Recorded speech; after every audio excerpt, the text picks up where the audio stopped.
Ms. Williamson, many of your opponents support a commission to study the issue of reparations for slavery, but you are calling for up to $500 billion in financial assistance. What makes you qualified to determine how much is owed in reparations? Well, first of all, it's not $500 billion in financial assistance. It's $500 billion, $200 to $500 billion, payment of a debt that is owed. That is what reparations is.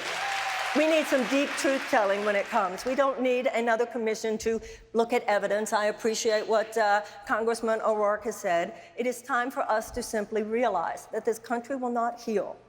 All that a country is a collection of people. People heal when there's some deep truth-telling.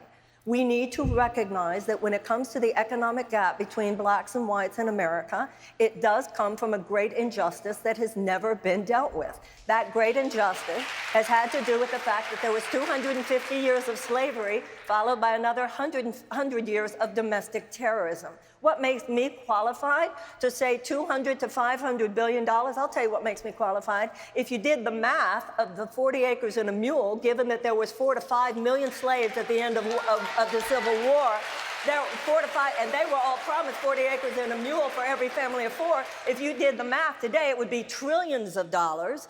And I believe that anything less than $100 billion is an insult, and I believe that $200 to $500 billion is politically feasible today because so many Americans realize there is an injustice that continues to form a toxicity underneath the surface, an emotional turbulence that only reparations Thank you very much. Ms. Williamson, what's your response on the Flint water crisis? My response on the Flint water crisis is that Flint is just the tip of the iceberg.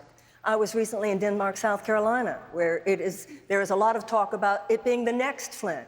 We have an administration that has gutted the Clean Water Act.